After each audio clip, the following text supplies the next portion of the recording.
In fact चलिए और guest को भी जोड़ते हैं, अपने एक्सपर्ट्स जो हमारे साथ जुड़ रहे हैं डिस्कशन में। राशेष शाह भी हमारे साथ जुड़ रहे हैं, साथ में समीर है, हमारे साथ नीलकंठ है और हमारे साथ मधु तो खैर बने ही हुए। राशेष, आपसे समझेंगे 2022 का बजट 2021 में एक सॉलिड बजट था, टैक्स कट से आनंद राठी जी भी हमारे साथ जुड़ गए और 4-5% का अपमूव आया था। इस बजट में भी उम्मीदें आपको किस तरह की बाजार के नजरिए से बनी हुई नजर आती हैं? ये बजट में जो indicator I would like to see ये कि गवर्नमेंट अभी स्पेंडिंग पे ध्यान देगा, क्योंकि कंजम्पशन थोड़ा स्लो हो रहा है। अभी भी कोविड का लास्ट अभी और एक वेव आ गया, तो अभी भी लास्ट वेस्टिजेस ऑफ कोविड हमारे साथ है। जो एसएमई सेक्टर है, जो middle class lower middle class है, उनको काफी अभी भी इम्पैक्ट हुई है कोविड की वजह से, और ये इकोनॉमिक एक्टिविटी स्लो डाउन हो गई उसकी वजह से। सो गवर्नमेंट को अभी थोड़ा स्पेंडिंग के लिए स्टेप अप करना पड़ेगा, क्योंकि अभी भी इकोनॉमी कंप्लीटली रिवाइव नहीं हुई है। लास्ट 2 साल में जो भी गवर्नमेंट ने किया, आरबीआई ने किया स्पेशली, इससे इकोनॉमी स्टेबलाइज तो हो गई है, लेकिन जो आरबीआई की एक्शन होती है वो फॉर्मल सेक्टर को ज्यादा हेल्प करती है, क्योंकि ये जो आरबीआई पॉलिसी होती है, liquidity, interest rate and monetary intervention, ये what I call the upper half जो होता है, जो ऊपर का हाफ होता है उनको हेल्प करती है, लेकिन जो नीचे का हाफ है उनको अब हेल्प चाहिए, और वो गवर्नमेंट के प्रोग्राम से ही होगा। तो आई थिंक ये बजट में सबसे बड़ी इंपॉर्टेंट आइटम वो होनी चाहिए। चले बिल्कुल। हमारे इस मेगा पैनल पर हमारे साथ समीर अरोड़ा भी हैं, उनसे भी समझ लेते हैं। समीर, मॉर्निंग, आपकी क्या होंगी बजट से एक्सपेक्टेशन?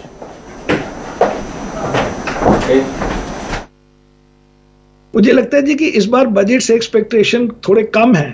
ये नहीं कि कोई कह रहा है कि नेगेटिव एक्सपेक्टेशन है, बट लगता है कि बजट का हर साल जो है इंपॉर्टेंस कम होती जा रही है, क्योंकि जो बड़ी बड़ी चीजें बजट में होती हैं वो नॉर्मली होती हैं टैक्सेस, एक होते हैं डाइवेस्टमेंट्स, एक होता है किसी सेक्टर को लिबरलाइज करना या कोई डाइवेस्टमेंट वगैरह अनाउंस करना या प्राइवेटाइजेशन। ये बड़ी बड़ी चीज़ें मार्केट को हमेशा इंटरेस्टिंग लगती थी, और ये सब चीज़ें मोस्टली मुझे लगता नहीं है कि इनमें कोई आप बहुत बड़ा सरप्राइज दे सकते हैं। कॉर्पोरेट टैक्सेस आपने रिसेंटली कट किए, कैपिटल गेन्स वगैरह का मुझे लगता नहीं कि कोई गवर्नमेंट का व्यू है कि ये सब चीज़ें चेंज करी जाएं या एसटीटी चेंज किया जाए। और जो डाइवेस्टमेंट वगैरह है उसमें पुरानी डाइवेस्टमेंट्स अभी कंप्लीट नहीं हुई हैं, जैसे बीपीसीएल वगैरह, तो अगर आप उसी को रीएम्फसाइज करेंगे या नहीं करेंगे या एक आध और का नाम भी जोड़ दें, इससे मुझे लगता नहीं कि मार्केट को कोई बड़ा प्लस या माइनस फायदा होगा। इसलिए मुझे लगता है इस बार का बजट मार्केट के लिए बहुत बड़ी चीज़ नहीं होगी। तो चलिए समीर, आपके पास भी लौट कर आते हैं, लेकिन हमारे साथ आनंद राठी जी भी बने हुए हैं, नीलकंठ मिश्रा हैं। आप देख रहे हैं सबसे बड़ा पैनल इस समय 18 हाउस स्वदेश पर। हमारे साथ अब और एक खास मेहमान जुड़े हैं, इन्हें मैं बजट गुरु बुलाता हूं, वो हमारे साथ जुड़े हैं। निकुंज हमारे साथ है स्टूडियोज में। बजट गुरु जी, स्वागत है आपका। तो 2 सवाल है मेरे पास आपके पे। आप कुछ बोलना चाह रहे हैं? नहीं, मैं बोल रहा था जी, गुरु उसको बोला जाता है कि जो बहुत एक्सपीरियंस रखता है, तो हमारा जो पैनल है इसके अंदर एक्सपीरियंस है। अब बात यह है कि आप मेरे से ज्यादा उम्र में बड़े, आपने ज्यादा बजट करे, मैंने आपसे ज्यादा बजट मेरे ख्याल से दोनों नहीं इक्वली करे होंगे। लेकिन नहीं, लेकिन तो आप गुरु बोले तो मुझे गुरु जी बोला तो साथ ही करें तो।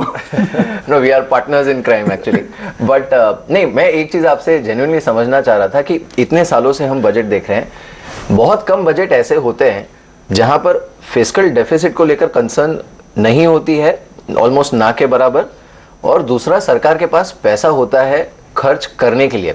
आमतौर पे जो फाइनेंस मिनिस्टर की चिंता होती है वो ये होती है कि मैं पैसे जमा कहाँ से करूं और इफेक्टिवली कहाँ डिप्लॉय करूं, डेफिसिट को कंट्रोल कैसे करूं।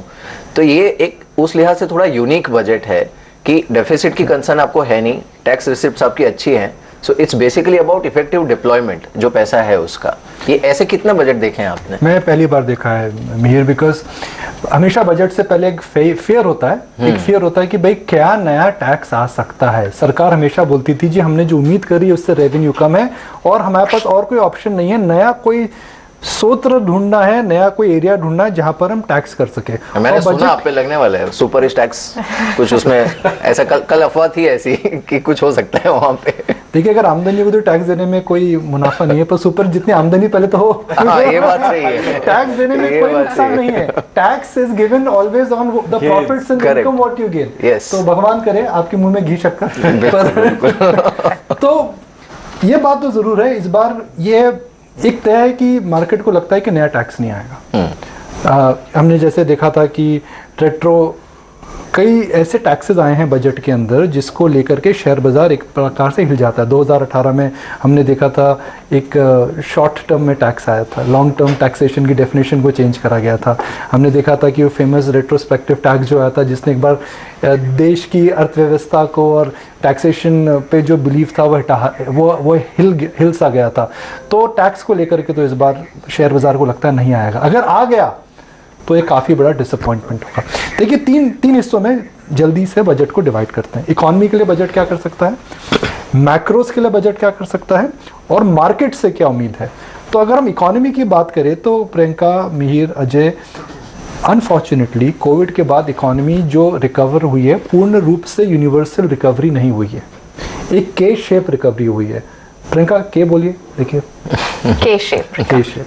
कुछ part of the economy Covid के नीचे गए हैं, कुछ पार्ट ऑफ द इकॉनमी ऊपर गए हैं। राइट। मगर जो नीचे गया है वह काफी बड़ा हिस्सा है, रूरल हिस्सा जैसे हम कह सकते हैं। क्या वो बजट जो रूरल हिस्से में स्लो डाउन हुआ है, जो सेक्टर्स हैं, जो ऐसे पॉकेट्स है जिनके अंदर रिकवरी स्लो डाउन हुई है, कोविड की वजह से कम हुई है, उनको कैसे ठीक करा जा सकता है। Second, macro. देखिए जी, जब बजट आया था क्रूड का दाम था $55, अभी क्रूड का दाम है $90। सिंपल गणित है, इसमें कोई वाद विवाद नहीं है, सिंपल गणित है। मैक्रो चेंज हो रहे हैं।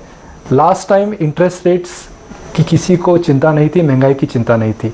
अगर सरकार बोलती है जी हम फिजिकल डेफिसिट 6-6.25% रखेंगे, तो बढ़ते ब्याज की इंटरेस्ट रेट साइकिल में आप मैक्रोस को मैनेज कैसे करेंगे जब तेल भी ज़्यादा है। तो इकॉनमी हो गई। तीसरा, डिसइन्वेस्टमेंट में क्या हो रहा है जी, आप नाम देते हैं, काम कुछ नहीं होता।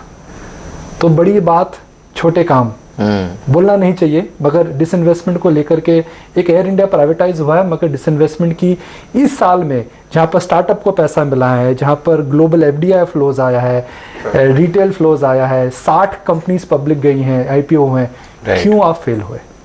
और अगर आप जो लिस्ट देंगे, क्या उसमें गारंटी है कि अगला साल अच्छा रहेगा? और मार्केट जो सबसे इंपॉर्टेंट हमारे दर्शकों के लिए है, मार्केट इस समय लाइट है, ये अच्छी खबर है। क्या इस बजट के बाद एक इवेंट रिस्क अगर खत्म हो जाता है, तो क्या एक ट्रेडर जो कहता था जी मैं लेना चाहता हूं मगर मैं बजट का वेट कर रहा था, budget is an event risk which is behind us, will I come back? Right, that is a question. बिल्कुल। लेकिन एक चीज जो मैं आपसे जानना चाहूंगा कि कल इकोनॉमिक सर्वे में एक बात तो लगी कि सरकार शायद पॉपुलिस्ट की बजाय एक रिस्पॉन्सिबल बजट देने की परसेप्शन बनाना चाहती है। होगा क्या, फाइन प्रिंट में देखना पड़ेगा। लेकिन आपको लग रहा है, बिकॉज कल जो ग्रोथ का भी नंबर उन्होंने दिया FY23 का 8 से 8.5%, it is actually lesser than IMF estimate also. और उन्होंने कहा भी है कि हम सारी चीजों को ध्यान में रख के अनुमान लगा रहे हैं। आपको लगता है रिस्पॉन्सिबल होगा बजट? तो मीर, तो बजट के फाइन प्रिंट को लेकर के एक इंप्रेशन था, है नहीं था, कि भाई devil is always in the detail. Last time जो बजट आया था 2021 के अंदर, डिटेल के अंदर डेविल नहीं था, क्यों? डिटेल ज्यादा नहीं थी। करेक्ट। एक बड़ा ही क्लीन बजट था, एक बड़ा ही रीजनेबल बजट था, और जितने अजम्पशंस थे, आज हम जो बोल रहे हैं कि सरकार का टैक्स कलेक्शन अच्छा है, तो शायद इसका कारण ये था कि आपने अनुमान ही कम रखा था। अगर आप अनुमान 30% का लगाते हो, 25% आता, तो वही गड़बड़ हो जाता। तो हमेशा उम्मीद कम रखनी चाहिए। जैसे हम कहते हैं ना, जो उम्मीद कम रखिए और जब आउट परफॉर्मेंस होता है, इन्फोसिस की जो नीति रहती है, under commit and over deliver. तो सरकार ने पहली बार अंडर कमिट करा, ओवर डिलीवर करा है। तो जहां तक आपने बात करी कि फाइन प्रिंट की, Mir, it has taken years for government to get the reputation back that हम गूगली नहीं करेंगे, हम क्लीन बजट देंगे। फाइन प्रिंट में जो फाइन प्रिंट और बजट स्पीच में कहीं बहुत बदलाव नहीं आएगा। और यही कारण है मिहिर कि इंडिया इस समय एक पी मल्टीपल पर प्रीमियम कमांड कर रहा है। आप बोलते हैं कि इंडियन मार्केट की वैल्यूएशन अच्छी है, हाँ जी अच्छी है, पर आप हिस्ट्री से आप कंपेयर कर रहे हैं, हिस्ट्री अलग थी, यहाँ पर चेंज हो गए, फैक्ट्स चेंज हो गए, परिवर्तन हो गया, माइंडसेट चेंज हो गया, कॉर्पोरेट्स के अंदर चेंज आ गया। तो अगर चेंज हो रहा है तो पी मल्टीपल भी चेंज होगा। तो जो प्रीमियम भाई बड़ी मुश्किल से आया कमाया है, है, उसको इसको बने गवाइए मत। इस बजट में ऐसा कुछ नहीं करिए कि जो प्रीमियम है। देखो बहुत क्विकली आपसे ये पूछेंगे काम की बात जो हमारे व्यूअर्स भी जानना चाहते हैं, 3 कौन से एरियाज ऑफ द मार्केट पे आपकी नजर रहेगी कि जब तक आधी स्पीच होती है, स्पीच खत्म हो गई और एक अर्ज आ रही है चलिए ट्रेड इनिशिएट किया जाए, तो कौन सी पॉकेट्स पे आपकी नजर रहेगी? 3 लोगों पे नजर रखूंगा, अजय, प्रियंका, मैं। वो तो आप हमेशा ही रखते हैं, लेकिन आपने जैसे आईटी आपने बहुत शानदार पकड़ा, 3 दिन से आईटी लीड कर रहा है बाजार में, तो पॉकेट्स के हिसाब से बाजार पे कहां पे नजर? देखिए मेरा ये मानना है, एक छोटा सा फ्रेमवर्क अगर बनाए, सरकार ने बोला था कि ये साल का फिस्कल डेफिसिट 6.8% रहेगा, 6.8। अब सरकार 2 चीजें कर सकती है। आने वाले साल FY23 में कहती है फिस्कल डेफिसिट हम ज्यादा रखेंगे। अगर आप फिस्कल डेफिसिट ज्यादा रखेंगे तो खर्चा करेंगे, खर्चे का इम्पैक्ट किधर आएगा? रूरल इनकम पे आएगा, इंफ्रास्ट्रक्चर सेक्टर में आएगा और रूरल रिकवरी होगी। तो अगर फिस्कल डेफिसिट 6.5 के आसपास रहता है तो मुझे लगता है कि auto stocks, rural related sectors के अंदर रिकवरी होगी आज के लिए या आने वाले 2-3 दिन के लिए। अगर सरकार आके बोलती है जी हम एक फिस्कल पाथ ऑफ कंसोलिडेशन पे चलना चाहते हैं, हम फिस्कल डेफिसिट को कम करेंगे, 6.2 के आसपास करेंगे, तो सरकार टाइटनिंग कर रही है। टाइटनिंग में क्या होता है? टाइटनिंग में RBI बोलेगा थैंक यू वेरी मच, क्योंकि 9 तारीख को RBI की क्रेडिट पॉलिसी है, तो बैंक्स के लिए अच्छा है। तो ट्रेड जो है वो फिस्कल डेफिसिट के नंबर को देख करके हो सकती है, कंज्यूमर, ऑटोज वन साइड, या फिर banks and industrials on the other side. Right, all right Nikunj, बहुत बहुत धन्यवाद अपना टेक देने के लिए। कुछ इंटरेस्टिंग लाइव गेस्ट भी हमारे साथ अब जुड़ गए हैं कॉर्पोरेट साइड से और इकोनॉमिस्ट साइड से। आशुतोष रघुवंशी फोर्टिस से हमारे साथ इस समय जुड़ रहे हैं और राधिका राव भी हमारे साथ जुड़ रही हैं जो जानी मानी इकोनॉमिस्ट है। रघुवंशी जी, आपसे शुरुआत करते हैं। इंपॉर्टेंट डे है, हम लोग एनालाइज कर रहे थे अभी निकुंज के साथ मैक्रोज और मार्केट्स कैसे होंगे, लेकिन एज अ कॉर्पोरेट आपकी क्या नजर रहेगी? बजट से आपकी क्या उम्मीदें हैं रघुवंशी जी? Good morning.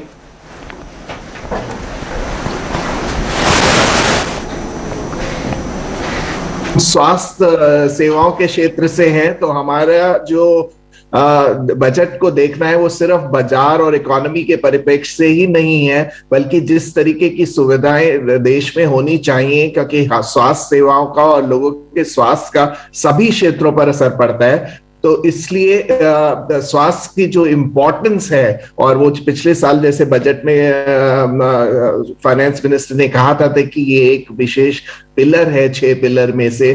सो इसीलिए हमारा सबसे बड़ा उम्मीद ये है कि स्वास्थ्य के लिए जो एलोकेशन है वो बढ़े। पिछले वर्ष जो एलोकेशन था वो करीब 2.1% के करीब था, वो उसमें वैक्सीनेशन का भी शामिल था। तो उसके बिना अगर इस वक्त वो 2.5% पर पहुंचे तो वो एक बहुत बड़ी बात होगी। जहां तक कॉर्पोरेट हेल्थ केयर सेक्टर का सवाल है, उसमें बहुत वर्षों से हम लोगों का एक प्रश्न रहा है कि GST का रैशनलाइजेशन हेल्थ केयर में होना चाहिए, क्योंकि इनपुट टैक्स क्रेडिट नहीं मिलता है। तो वो दूसरा हमारी उम्मीद रहेगी। पर सबसे बड़ा जो हमारी जो हम आशा करते हैं कि जो एक्सपेंडिचर है वो बढ़ाया जाए और एलोकेशन बढ़ाया जाए, एटलीस्ट 2.5% तक उसे ले जाया जाए इस वर्ष। बिल्कुल, चलिए हमारे साथ राधिका राव जी भी हैं, उनसे बात करते हैं। राधिका, मॉर्निंग टू यू, शुक्रिया हमारे साथ इस बातचीत में शामिल होने के लिए। कुछ मायनों में थोड़ा सा यूनिक बजट है, बिकॉज जैसे हम पहले भी बात कर रहे थे कि फिस्कली सरकार थोड़े से अच्छे स्पेस में है, बहुत ज़्यादा कंसर्न फिस्कल डेफिसिट को लेकर नहीं है, और सरकार के जो रेवेन्यू है या फिर टैक्स रिसिप्ट्स हैं वो भी अच्छी है। तो एक अच्छा मौका है सरकार के पास प्रोग्रेसिव रिस्पॉन्सिबल बजट लेकर आने का। आपके की टेक अवे कल इकोनॉमिक सर्वे की जो हाईलाइट्स थी उससे और इस मैक्रो सेटअप के साथ क्या है Radhika? Thank you so much, good morning. Sir ने जो इकोनॉमिक सर्वे का लाया था उसमें बताया वो जो अजम्पशन है इस ग्रोथ के लिए वहाँ पे 8.5% दिया गया है फिस्कल 23 के लिए। दैट मीन्स नॉमिनल GDP जो होगा जो काफी जरूरी है फिस्कल डेफिसिट के कैलकुलेशंस के लिए, वो आई थिंक अबाउट 12-13% को दिखा रहा है, जो ब्रॉडली हमारे एक्सपेक्टेशंस से इन लाइन है। सो इसमें हमें ये एक याद रखना चाहिए कि पिछले जो हम साल में फिस्कल 22 और फिस्कल 23 में थोड़े डिफरेंसेस हैं फिस्कल मैथ में। एक तो कि फिस्कल 22 में बहुत हमारा रेवेन्यू का बहुत एडवांटेज है हमारे पास, हमें टैक्स रेवेन्यूज का बजट लगाया था उससे ज्यादा कलेक्शन हुआ है, कॉर्पोरेट टैक्स का भी कलेक्शन स्पेशली काफी स्ट्रॉन्ग था। लेकिन अगर जब हम फिस्कल 23 में जाएंगे वो टेलविंड हमारे पास नहीं रहेगा, जितना ओवरशूट हुआ था रेवेन्यूज। एंड दूसरा है कि एक्साइज ड्यूटीज भी कट हुआ था इनडायरेक्ट टैक्सेस के अंदर, सो उसका भी जो टेक अवे है वो उतना स्ट्रांग नहीं होगा जितना लास्ट ईयर था।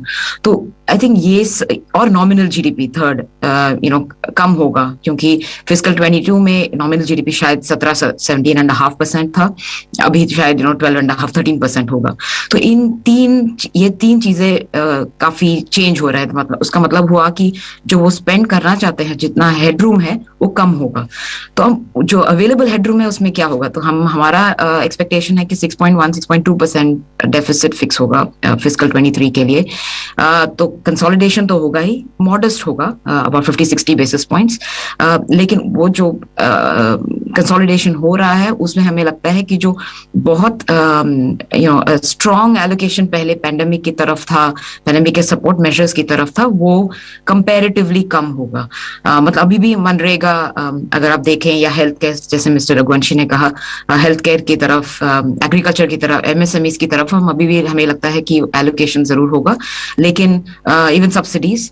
लेकिन जब फिस्कल 22 का मैथ था और इसमें हम वो इंक्रीज नहीं देखेंगे जैसे हमने पिछले 2 साल में देखा, क्योंकि अभी हमें मैथ में केपेक्स भी ऐड करना है, तो हम एक 30% इंक्रीज एक्सपेक्ट कर रहे हैं केपेक्स में, एंड वो होपफुली इंफ्रास्ट्रक्चर पे जाएगा। और द थर्ड एस्पेक्ट जब हम देख रहे हैं क्वाइट क्लोजली वो बॉन्ड इंक्लूजन, क्योंकि हमारा बोरोइंग्स साल ब साल ज्यादा होता जा रहा है और हमें एक अभी जो ऑफकोर्स आरबीआई और बैंक्स काफी बिग परचेसेस करते हैं, लेकिन जो एफआईआईस हैं उनका भी हमें लगता है कि प्रेजेंस ज्यादा होगा।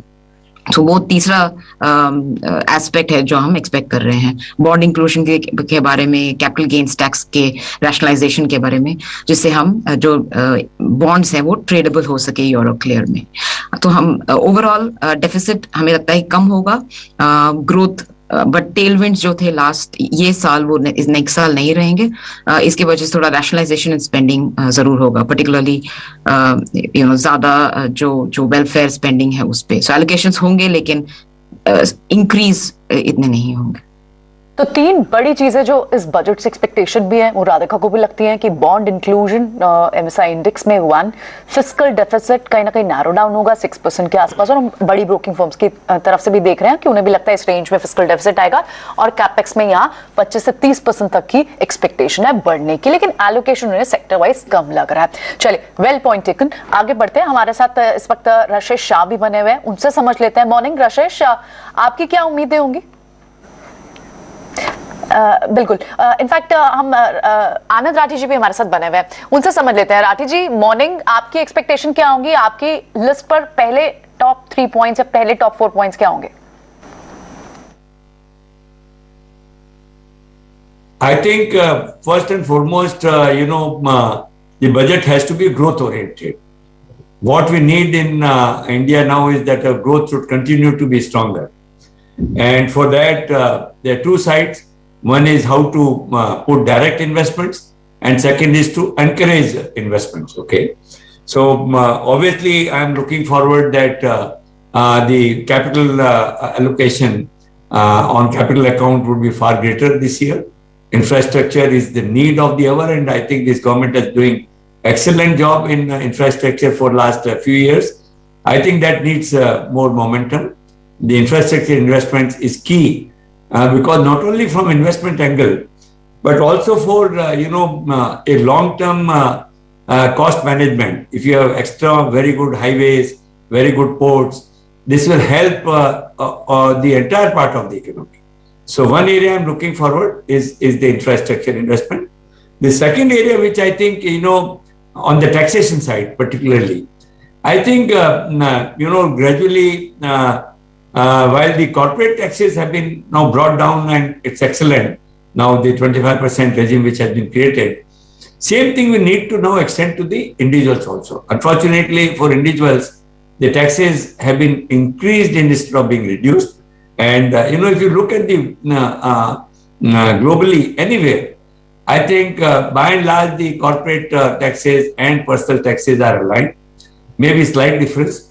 In our case now, the highest level of individual taxation has gone to almost 45%, 43%, which by any standards is very high. I think our rate of 30% without surcharges is a good rate, and I'm looking forward that the government will take corrective action in the taxation, personal taxation in this budget. Gentleman हमारे साथ बने रहिए, छोटा सा एक detour लेते हैं, थोड़ा इंटरेस्टिंग ट्रिविया आपके साथ बजट को लेकर शेयर करते हैं। बहुत सारे व्यूअर्स जो हमें देख रहे हैं इस समय शायद पहली बार बजट कवरेज देख रहे हैं, जो समझना चाहते हैं बजट को ज्यादा करीबी से। बहुत सारे मिलेनियल इन्वेस्टर्स और ट्रेडर्स जो बाजार में जुड़े, हमारी कोलीग्स बोथ प्रियंका और मानसी दोनों ने इस स्पेशल पेशकश पे काम की है। आइए जानते हैं।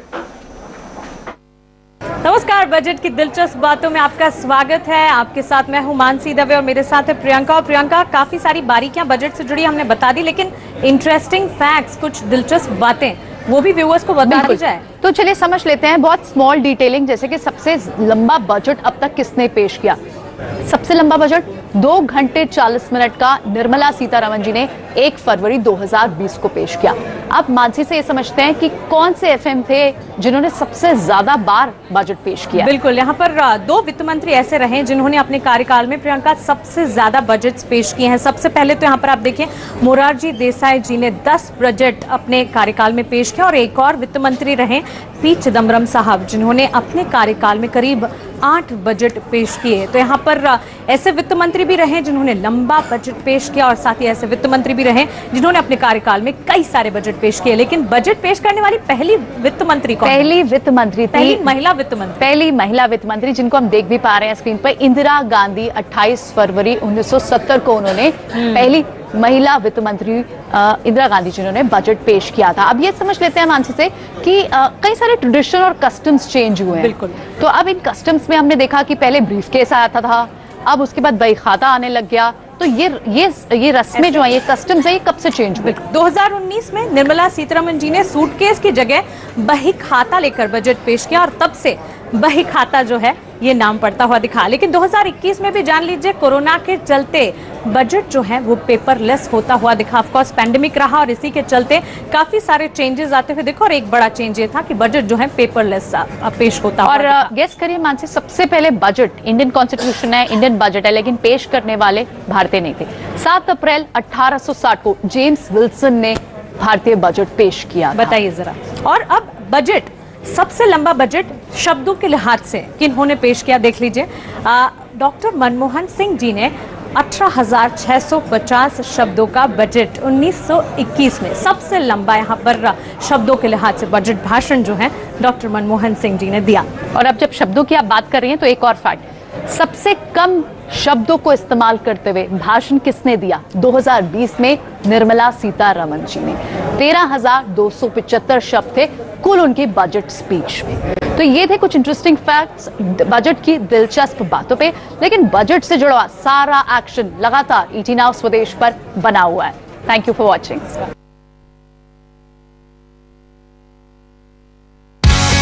क्या इस बार बजट का दिन बनेगा आपका बजट मास्टर बनने का?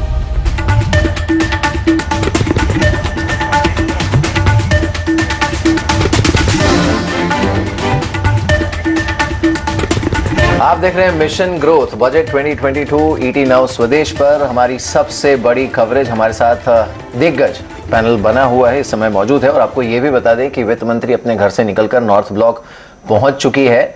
बजट का जो डॉक्यूमेंट है उसे लेकर वो नॉर्थ ब्लॉक पहुंच चुकी है। यहाँ से वे राष्ट्रपति भवन जाएंगे और वहाँ पर उनसे परमिशन लेंगे बजट प्रेजेंट करने की।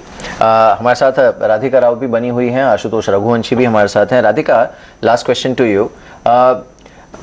Obviously there are a lot of speculations, ये होगा वो होगा, but according to you 3 ऐसे कौन से मेजर स्टेप्स हो सकते हैं जिसके आधार पर हम इस बजट को एक रिस्पॉन्सिबल प्रोग्रेसिव बजट माने? Certainly. So I think जैसे मेरे कलीग्स और इकोनॉमिस्ट यूजुअली करते हैं, हम पहले वो assumptions जरूर देखेंगे, मतलब अंडरलाइंग assumptions क्या हैं, कि ग्रोथ का assumption क्या है, रेवेन्यूज का assumption क्या है. काफी बार ऐसा होता है कि रेवेन्यू का assumption काफी बुलिश होता है, लेकिन हमने देखा इंटरेस्टिंगली फिस्कल 22 में कि जो रेवेन्यू के assumptions थे काफी specially direct and indirect tax काफी रियलिस्टिक थे. ऑफ कोर्स डाइवेस्टमेंट हमेशा से थोड़ा एम्बिशियस ही रहा है, तो हमें लगता है वो रेवेन्यूज का कैसा अजम्पशन है और उसमें डाइवेस्टमेंट पर्टिकुलरली कितना लगाया गया है टारगेट, तो हमें लगता है अबाउट 1.5 लाख करोड़ का बन सकता है टारगेट. उससे ज्यादा मार्केट्स फिर से थोड़ा क्वेश्चन करेंगे कि यह क्या एम्बिशियस है, कि कौन सा एसेट्स उन्होंने लाइन अप किया है वो फुलफिल करने के लिए. सो ग्रोथ पे, रेवेन्यूज पे और एक्सपेंडिचर में सर्टनली, कि एक्सपेंडिचर का ब्रेकडाउन यूजुअली होता है दो भागों में, राइट. एक रेवेन्यूज में होता है, रेवेन्यू एक्सपेंडिचर होता है, और कैपिटल होता है. मतलब रेवेन्यू में जैसे इंटरेस्ट पेमेंट्स होते हैं, सब्सिडीज होते हैं, पेंशन, सैलरीज, ये सब काफी स्टिकी होते हैं, मतलब साल बे साल ज्यादा मूव नहीं करते, और ये मेजॉरिटी एक्सपेंडिचर होता है इसमें. तो ये डिविजन कैसा, ब्रेकडाउन कैसा है, एक्सपेंडिचर कैसा है, कितना रेवेन्यू एक्सपेंडिचर कितना है, कैपिटल एक्सपेंडिचर कितना है, तो उसमें हमें पता चलेगा कि कैपेक्स में कितना पैसा डाला जा रहा है. तो फर्स्ट हुआ रियलिस्टिक असम्पशंस कैसे है, एंड वो डिसाइड करेगा कि मार्केट्स कैसे उसको इंटरप्रेट करता है. दूसरा होगा आई थिंक बोरोइंग्स. मार्केट्स के लिए वो भी काफी इंपॉर्टेंट है, आरबीआई के लिए भी वो काफी इंपॉर्टेंट है, पॉलिसी के लिए भी. जैसे आप अभी देख रहे हैं कि ग्लोबल मार्केट्स जो हैं फेड की वजह से काफी हिले हुए हैं, क्योंकि वो इस साल ही शायद 4 या 5 हाइक कर जाएं. सो इसकी वजह से ग्लोबल पॉलिसी काफी टाइट होगा. उसको हमारा भी बजट अनाउंसमेंट हुआ ही नहीं है, उसके पहले आप देख रहे हैं कि इंडियन यील्ड्स भी काफी एडजस्ट हो चुके हैं, अभी 30 बेसिस पॉइंट्स ज्यादा हुए हैं. तो अगर बोरोइंग्स 12.5-13 ट्रिलियन के ऊपर हुआ तो वो भी एक स्केयर हो सकता है कि कैसे फुलफिल किया जाएगा. और वो जो थर्ड वन हम सोचेंगे, देखेंगे, वो होगा प्योरली मेजर्स, जैसे हमने पहले डिस्कस किया था कि मेजर्स के कहाँ पे ज्यादा एम्फेसिस है. हमें लगता है certainly growth stimulating, support, jobs creation के लिए मनरेगा, वो सब एम्फेसिस जरूर रहेगा, लेकिन capex will be equally important, क्योंकि जैसे हमने PLI स्कीम अनाउंस किए हैं, ये भी जरूरी है कि इंफ्रास्ट्रक्चर मैच करे वो इनको अट्रैक्ट करने के लिए. अनदर एग्जांपल जैसे सेमीकंडक्टर का एक स्पेशल मिशन बना है, वो बहुत टाइमली होगा, बिकॉज हमारे इंपोर्ट्स डिमांड्स काफी ज्यादा हैं, लेकिन वो बहुत ही रिसोर्स इंटेंसिव इंडस्ट्री है. मतलब water supply, electricity supply, skills, वो सब बहुत स्पेशलाइज्ड होते हैं. तो इसकी वजह से हमें वो infrastructure, physical and soft infrastructure जरूर बनाना पड़ेगा. तो इसलिए ये हम 3 पार्ट्स जरूर क्लोजली देख रहे हैं 2022 के बजट में. और एक्चुअली राधिका, बहुत बहुत शुक्रिया हमारे साथ इस बातचीत में शामिल होने के लिए. Thank you so much for joining us. हमारे साथ और भी कई जानकार बने हुए हैं. पंकज मुरारका भी हमारे साथ हैं, उनसे बात करते हैं कि उनका मार्केट पर व्यू क्या है. Pankaj ji, morning to you. शुक्रिया हमारे साथ इस बातचीत में शामिल होने के लिए. आपकी की एक्सपेक्टेशंस क्या हैं, मार्केट कैसे रिएक्ट कर सकता है, मार्केट का सेटअप कैसा लग रहा है आपको? Good morning. मुझे लगता है कि मार्केट जो है बहुत फेवरेबली पॉइज्ड है. एक बहुत बड़ी हिस्टोरिक अपॉर्चुनिटी है हमारे सामने, बिकॉज हमारी इकोनॉमी 2 साल के कोविड के एनवायरनमेंट से बाहर आ रही है, और इस समय और ये लास्ट पिछले 1 साल में इकोनॉमी की जो इनर स्ट्रेंथ या अंदरूनी मजबूती है वो दिखाई पड़ी है, जिस तरह से ग्रोथ ने रिबाउंड किया है जोर से. सो मुझे लगता है कि फाइनेंस मिनिस्टर को ये अपॉर्चुनिटी लेके हमारी देश की ग्रोथ को अपने बजट के पॉलिसीज के थ्रू और ज्यादा स्ट्रॉन्ग इम्पेटस या एक मोमेंटम देना चाहिए. और मार्केट वही एक्सपेक्ट कर रहा है कि आगे जाके किस तरह से पॉलिसी इनिशिएटिव इस तरह से लाएं कि हमारी ग्रोथ जो है और अच्छी इंप्रूव हो या तीव्र गति से बढ़े. और इस तरह के पॉलिसी इनिशिएटिव्स का अगर अनाउंसमेंट्स होता है, और जो सरकार पहले पिछले कुछ बजटों में कुछ इस तरह की पॉलिसीज का अनाउंसमेंट ऑलरेडी कर चुकी है, उनके एग्जीक्यूशन पे अगर ध्यान देती है, तो मुझे लगता है मार्केट इसको काफी फेवरेबली लेगा. ओके, पंकज, बाजार की दृष्टि से बताइए, जो हमारे व्यूअर्स इंडल्ज होना चाहते हैं मार्केट्स में, इस समय बाजार का सेटअप काफी लाइट दिख रहा है। एसजीएक्स निफ्टी तो 150 पॉइंट ऊपर बता ही रहा है कल भी। अगर प्रोबेबिलिटी हाई जिस बात की लग रही है कि इन्होंने एक बैलेंस कर लिया, गवर्नमेंट ने और फाइनेंस मिनिस्ट्री ने टिल्ट किया ग्रोथ और कैपेक्स की तरफ, जो इस समय रिक्वायरमेंट है एनवायरनमेंट की, तो क्या बाजार उसको थम्स अप देगा? पब्लिक सेक्टर बैंक्स और ये पूरे जो आपके सेंसिटिव एरियाज हैं, इंटरेस्ट रेट्स ये वाले चल सकते हैं क्या? हाँ, मुझे बिल्कुल लगता है कि बाजार उसको एक थम्स अप और काफी प्रोग्रेसिव या पॉजिटिव बजट के रूप से एक्सेप्ट करेगा, और इसकी वजह से एक इकोनॉमी को बहुत बड़ा बूस्ट मिलेगा और शेयर बाजार का डायरेक्शन भी पॉजिटिव रहेगा, बिकॉज वो लॉन्गर टर्म में इकोनॉमी से रिलेटेड है।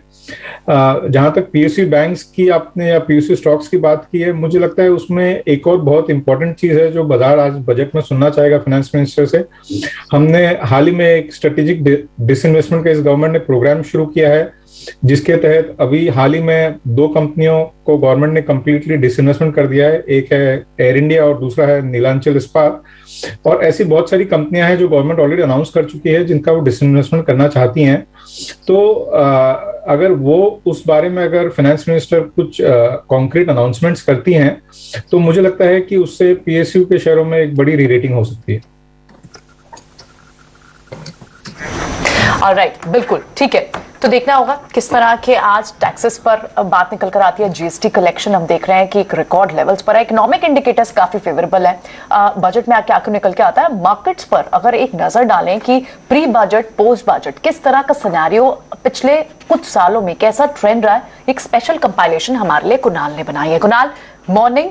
सबसे पहले आपसे समझ लेते हैं कि पिछले 3 साल का अगर हम ट्रेंड देखें तो किस तरह का बजट के दिन आपको मूवमेंट दिखती है निफ्टी पर, बैंक निफ्टी पर, और कौन से आपको इस साल मजबूत और कमजोर शेयर सामने नजर आते हैं? यानी सेक्टर वाइज भी आपका एक व्यू समझना चाहेंगे कि कहां आपको स्ट्रेंथ दिख रही है, कहां वीकनेस दिख रही है।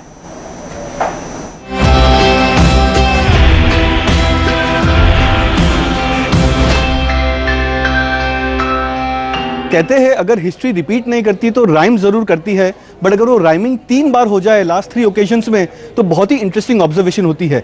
लास्ट 3 इयर्स जब हम देखते हैं कि मार्केट्स या निफ्टी बजट में किस तरह से एंटर किया और पोस्ट बजट कैसे मार्केट ने रिएक्ट किया, तो 3 बहुत ही उम्दा चार्ट और उम्दा पैटर्न्स, एकदम similar kind of rhyming action हम देख रहे हैं। 2021 लास्ट ईयर प्री बजट हमने देखा था कि निफ्टी करेक्ट एंटर होते हुए बजट में वो करेक्ट कर चुका था। पोस्ट बजट हमने देखा कि बहुत ही बढ़िया अपट्रेंड आया था इंडेक्स में।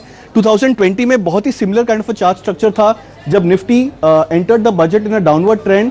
हाँ, एक बॉटम बनाया जो बॉलिंगर बैंड्स के जो लोअर एवरेज पे बॉलिंगर बैंड्स पे वो टच किया, और उसके बाद में पोस्ट बजट हमने देखा कि मार्केट में बहुत बड़ी तेजी आई। 2019 में भी similar kind of chart structure है, इंडेक्स ने करेक्ट किया और पोस्ट बजट हमने देखा कि मार्केट में बहुत बढ़िया पिकअप आई थी, नाना करके ऑलमोस्ट 2 से 1500 से 2000 पॉइंट की एक रैली एवरेज में हम देखते हैं इंडेक्स में। 2022 में हम करंटली हम बजट में जब एंटर कर रहे हैं, we are forming a very similar kind of chart structure. तो जिस तरह से हमने देखा पहले भी कि मार्केट्स पोस्ट प्री बजट एक डाउनवर्ड ट्रेंड में एंटर करता है, बॉलिंगर बैंड्स के लोअर लेवल्स पे सपोर्ट लेता है, and post budget last 3 times में हमने एक राइमिंग एक्शन देखा है जो इंडिकेट करता है कि मार्केट्स यहां से बाउंस होने के चांसेस बहुत ज्यादा बढ़ जाते हैं। तो एक बहुत ही इंटरेस्टिंग चार्ट पैटर्न है इंडेक्स के लिए। क्या हिस्ट्री रिपीट करेगी या राइम करेगी, वो देखना बहुत ज्यादा इंपॉर्टेंट होगा इस बार भी। दूसरे इंडेक्स की बात करते हैं तो बैंक निफ्टी की बहुत ही इंटरेस्टिंग इंडेक्स सेटअप है, बिकॉज बैंकिंग स्टॉक्स ने बहुत स्ट्रॉन्गर रिकवरी दी है। 2022 के स्टार्ट में हमने देखा है कि काफी फंड एक्शन बैंकिंग स्टॉक्स में मूव हो चुके हैं, और हम देख रहे हैं कि बैंकिंग स्टॉक्स में भी काफी रेजिलियंस है। फिलहाल बैंकिंग स्टॉक्स अपने 61.8% रिट्रेसमेंट के आसपास आ चुका है, बट अगर हम देख रहे हैं तो काफी लगातार कोशिश है कि ये रेजिस्टेंस को क्रॉस किया जाए। मेरे अनुमान से अगर 38,000 का लेवल क्रॉस कर दे तो बहुत ही बड़ा मूव आ सकता है बैंकिंग स्टॉक्स के लिए। जो 3 स्टॉक्स बजट में जाने के लिए जो बहुत स्ट्रांग लग रहे हैं चार्टिकली, पहला स्टॉक जो मुझे बहुत ही अच्छा लग रहा है लॉन्गर टर्म चार्ट्स और मीडियम टर्म चार्ट्स के अनुमान, वो है मारुति। लॉन्ग टर्म चार्ट्स में मारुति लास्ट 3 इयर्स तक कंसोलिडेट कर चुका था, बड़ा अंडर परफॉर्मर था ऑटो पैक में, बट इस महीने हमने देखा है कि Maruti going into the budget extremely strong positive price action है, ब्रेकआउट दे चुका है स्टॉक लॉन्गर टर्म चार्ट्स पे, इन्वर्टेड हेड एंड शोल्डर, तो वो बहुत ही उम्दा चार्ट है। सेकंड है पीएसयू बैंकिंग स्टॉक, एक ऐसा सेक्टर जो काफी बजिंग है 2022 स्टार्ट से। कैनरा बैंक जो हम देख रहे हैं कि लास्ट 11 इयर्स का जो डाउनवर्ड स्लोपिंग ट्रेंड लाइन है उस ट्रेंड लाइन को स्टॉक ने ब्रेक किया है। तो बहुत ही इंटरेस्टिंग प्राइस पॉइंट है कैनरा बैंक के लिए, possibly a sign of a big turn around for PSU banking stocks as well. और जो थर्ड स्टॉक है वो भी एक इंटरेस्टिंग रीओपनिंग ट्रेड है, वो है इंडियन होटल्स। हालांकि स्टॉक एक बहुत ही स्टेडी रिकवरी पे ऑलरेडी जा चुका था 2020 लो से, बट कहीं ना कहीं हम देख रहे हैं कि लास्ट 3 मंथ्स में एक रफ पैच ऑफ कंसोलिडेशन आया था, स्टॉक काफी ज्यादा वॉलेटाइल हो गया था। शिप स्टेडी हो रही है, स्टॉक रिकवर कर रहा है, higher tops and higher bottoms का फॉर्मेशन बना रहा है, पॉसिबली कंसोलिडेशन के बाहर आ जाएगा स्टॉक और एक न्यू हाई की तरफ जा सकता है स्टॉक। जो 3 स्टॉक चार्ट्स जो काफी वीक हो चुके हैं गोइंग टू द बजट, उन चार्ट स्ट्रक्चर्स को भी समझना बहुत जरूरी है। पहला है L&T technology services, mid cap IT stocks में सेलिंग हमने लगातार देखी है, बट सबसे ज्यादा इंपॉर्टेंट है कि उनकी जो RSI की स्ट्रक्चर है वो चेंज हो गई। तो अगर हम देख रहे हैं कि RSI की जो स्ट्रक्चर थी लास्ट 1.5 ईयर से 18 मंथ से L&T टेक्नोलॉजी सर्विसेज में, वो स्ट्रक्चर चेंज हो चुकी है। तो ये इंडिकेट करता है कि एक माइल्ड बाउंस के बाद में शायद एक और राउंड की सेलिंग आ सकती है इन स्टॉक्स में। सेकेंड जो चार्ट है वो है IGL, इंद्रप्रस्थ गैस। ये भी एक स्टॉक है जो काफी वीक है चार्ट स्ट्रक्चर में। लास्ट 8 to 10 मंथ्स में हम देख रहे हैं कि स्टॉक ने 550 580 के लेवल से लगातार करेक्ट कर चुका है, 25 to 30% का करेक्शन आ चुका है और प्राइस वाइज इंडिकेटर वाइज काफी सारे कंफर्मेशन दे चुका है एक ट्रेंड ब्रेकिंग के। तो ये भी एक इंडिकेट करता है कि काफी वीक चार्ट स्ट्रक्चर है। और third and last but not the least is Vodafone idea, बहुत ही क्रिटिकल लेवल पे है टेक्निकली। 200 डे मूविंग एवरेज का जो सपोर्ट है, रेड लाइन जो हम देख रहे हैं, ये बहुत ही इंपॉर्टेंट सपोर्ट है। स्टॉक ने लास्ट 6 to 8 मंथ्स में ये सपोर्ट को होल्ड किया था, बट वो इस लेवल पे आ चुका है कि वो सपोर्ट ऑलमोस्ट ब्रेक करने जा रहा है। अगर ये लेवल को ब्रेक कर दे डाउन साइड में 10 के आसपास, मेरे अनुमान से बहुत ज्यादा वीक हो सकता है इसका चार्ट स्ट्रक्चर। इंपॉर्टेंट चार्ट्स आपको बताते हुए कुणाल बोथरा, और उन्होंने बड़ी अच्छे से रिसर्च करके आपको इंडेक्स के बारे में बताया और स्ट्रॉन्ग काउंटर्स भी बताए, और जिसमें Maruti, Canara bank, Indian hotel जैसे शेयर शामिल हैं। खैर हमारे साथ पूरा पैनल तैयार है, इसलिए 18 स्वदेश को देखना जरूरी है, क्योंकि मैक्रो और माइक्रो दोनों इंफॉर्मेशन आपको यहीं पे मिलती है। टेक दरबार भी हमारा सजा हुआ है और उसमें रुचित जैन भी हमारे साथ जुड़ चुके हैं। रुचित, एक बार आपकी आज मार्केट खुलने से पहले कॉल, आपके आज के ट्रेडिंग कॉल्स क्या हैं? जी very good morning. I think no biasness ज़्यादा पॉजिटिव साइड ही होगी। अगर हम देखें तो ऑलरेडी मार्केट्स ने एक बजट के पहले करेक्टिव फेज बताया है, और यहाँ पे जो हिसाब से पिछले कुछ दिनों में FIs की भी पोजीशंस ज़्यादा शॉर्ट साइड पर है, मार्केट सपोर्ट पर है, तो शॉर्ट कवरिंग मूव ज़्यादा पॉसिबल है। अब सबसे ज़्यादा फोकस आज की ट्रेडिंग सेशन में PSU स्टॉक्स पे रहेगा, क्योंकि निफ्टी PSE इंडेक्स एक इम्पल्सिव अपमूव बता रहा है, इन्वर्टेड हेड एंड शोल्डर्स के पैटर्न से ब्रेकआउट के वर्ज पर है। तो PSU स्टॉक्स में BPCL मेरा पहला पिक रहेगा, जहाँ पे खरीदारी की सलाह है। 375 के स्टॉप लॉस से BPCL में खरीदारी करे 430 के टारगेट्स के लिए। सेकेंड PSU नेम रहेगा NTPC, जहां पे रिसेंटली हमने 200 दिन के मूविंग एवरेज के आसपास सपोर्ट बेस बनाने के बाद एक अच्छे वॉल्यूम्स के साथ में प्राइस अप मूव देखे हैं। तो यहाँ पे भी आई थिंक एक ब्रॉडर अप ट्रेंड रिज्यूम हुआ है। 134 के स्टॉप लॉस रख के 158 के टारगेट के लिए NTPC खरीदारी करे। तो BPCL, NTPC PSU नेम्स रहेंगे। इसके अलावा सीमेंट स्टॉक में जो लार्ज कैप स्टॉक है ACC, वहाँ पे हमें लग रहा है कि यहाँ पे मोमेंटम फिर से एक अच्छा रिज्यूम हो सकता है। स्टॉक में एक price wise as well as time wise correction पूरा हुआ है, तो ACC में 2220 के स्टॉप लॉस के साथ खरीदारी करने की सलाह रहेगी 2400 तक के टारगेट्स के लिए। ठीक है, तो ये आज के रुचित के ट्रेड है, जिसमें आज सीमेंट कंपनीज भी शामिल हो रही हैं। ACC का टारगेट 2400 रुपए तक का है। एक छोटे से ब्रेक का समय हो गया है, जब ब्रेक के बाद लौटेंगे। एक मिहिर ऑलरेडी हमारे साथ स्टूडियो में है, एक मिहिर और जुड़ने वाले हैं, उनका नाम है मिहिर वोरा। तो मिहिर स्क्वायर हो जाएंगे, तो एक मिहिर ऑलरेडी है, एक मिहिर और जुड़ जाएंगे ब्रेक के बाद। वो है मैक्स लाइफ इंश्योरेंस के चीफ इन्वेस्टमेंट ऑफिसर, उनसे बातचीत करेंगे। एक छोटे से ब्रेक के बाद लौट रहे हैं।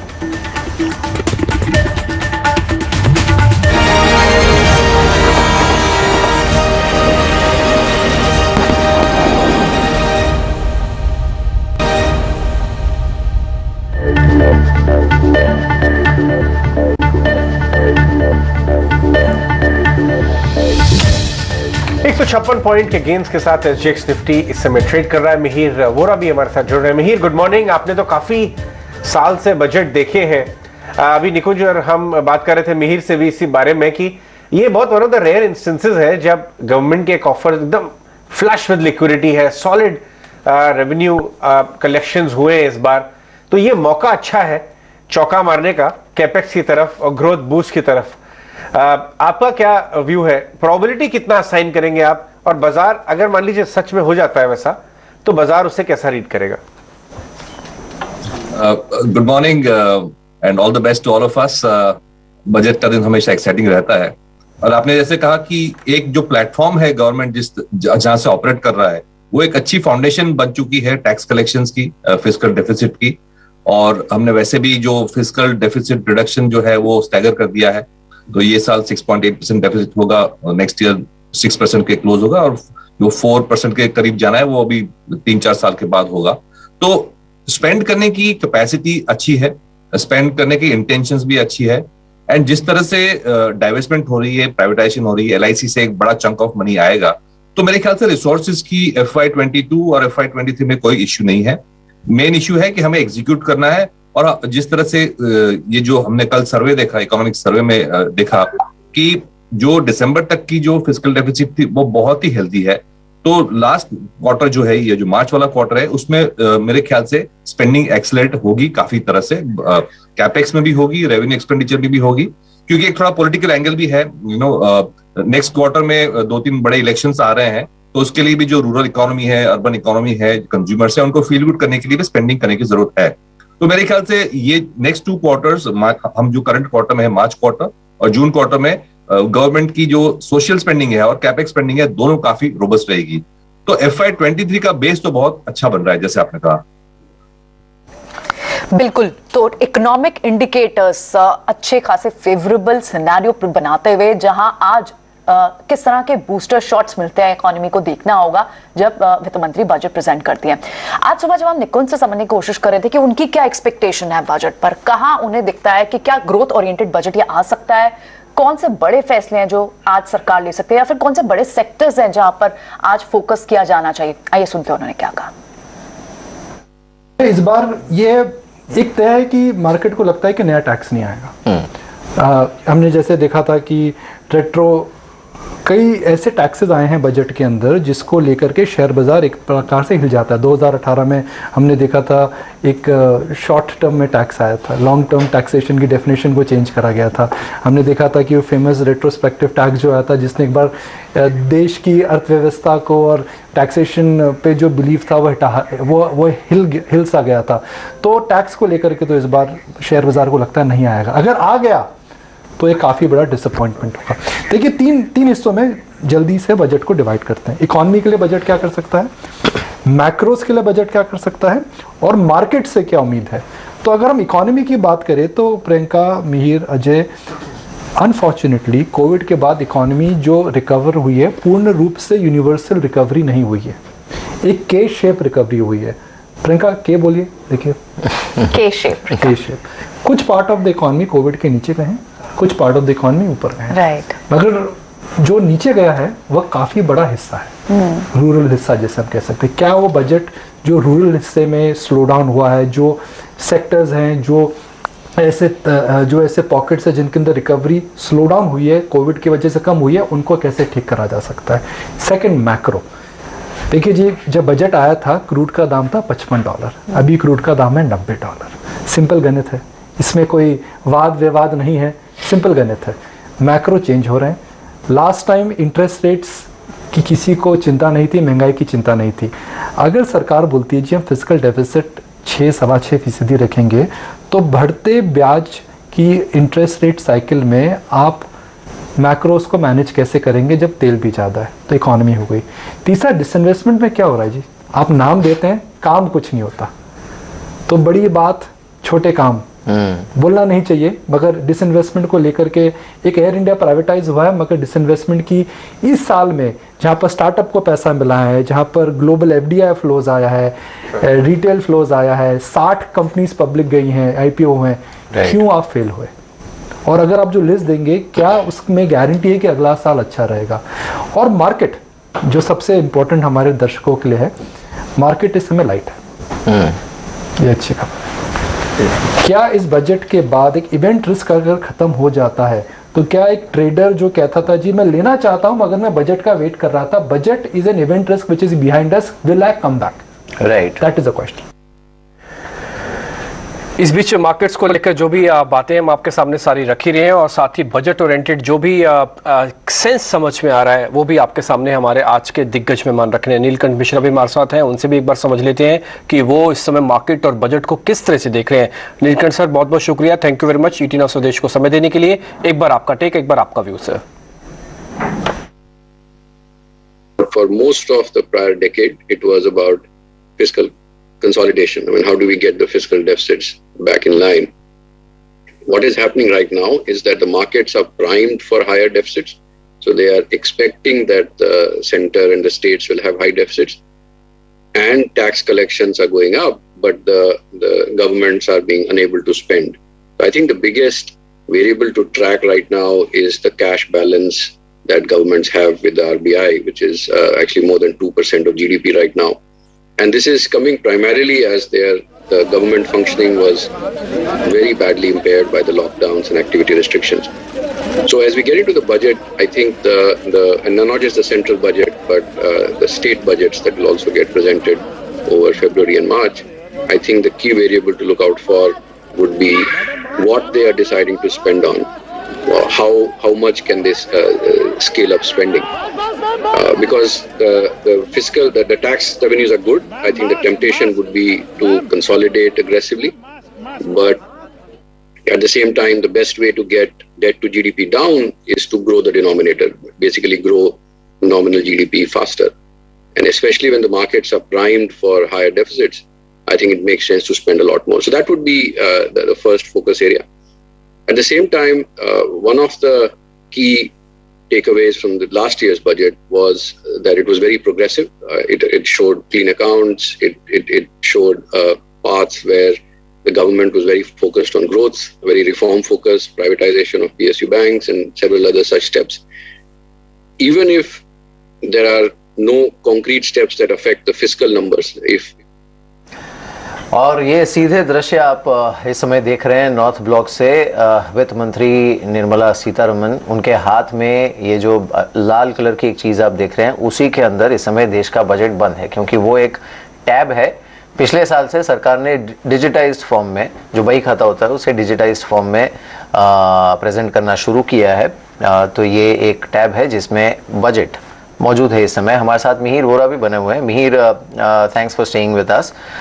कल जिस तरह के संकेत थे हमने देखा मार्केट में सेंटिमेंट ठीक ही था, and if budget is on the expected lines, कोई नेगेटिव सरप्राइज नहीं आता है, LTCG या STT में कोई छेड़खानी नहीं होती है और कोई बहुत बड़ा अपसेट नहीं होता है, क्योंकि मार्केट लाइट है। Is there a room for a post budget run up या फिर रैली मार्केट में? डेफिनेटली टैक्सेशन फ्रंट पे अगर कोई नेगेटिव्स नहीं आते हैं, नेगेटिव सरप्राइजेस नहीं आते हैं, तो क्लियरली FIIs की पोजीशंस बहुत ही लाइट है। Retail investor, local retail investor sentiment काफी अभी भी पॉजिटिव है और डोमेस्टिक इंस्टीट्यूशंस में इन्फ्लोज तो कंटिन्यूड है। तो सेटअप काफी अच्छा है बजट का, क्योंकि पोजीशंस नहीं है ज्यादा मार्केट में। और लास्ट 2 दिन में हमने देखा है कि US मार्केट्स थे, खास करके नैस्डैक वगैरह में, वहां भी जो काफी शार्प करेक्शन हुई थी उसकी भी करेक्शन हो रही है। तो लास्ट दो दिन से जो हमने अपटिक देखा है 2 से 3% का, वो अच्छा एक बैकड्रॉप बनाता है। पोजीशंस लाइट है। इनफैक्ट FIIs की पोजीशंस फ्यूचर्स में तो शॉर्ट है, तो अगर कोई पॉजिटिव सरप्राइज आता है तो उसमें भी काफी अपटिक मिल सकता है। बने रहिए हमारे साथ, पंकज मुरारका भी हैं। लेकिन पंकज, मैं आपसे एक ही मिनट में आता हूं। संजीव सान्याल जी की एक बाइट मैं प्ले करूंगा, फिर उससे आपसे सवाल लूंगा उसके ऊपर। आइए जानते हैं कि जब ये डॉक्यूमेंट आया था लास्ट इवनिंग आपका इकोनॉमिक सर्वे का, उसकी कमेंट्री को सान्याल साहब ने हमसे बातचीत के दौरान कैसे एनालाइज किया था? 8 से 8.5% की जो GDP में बढ़ोतरी देखेंगे।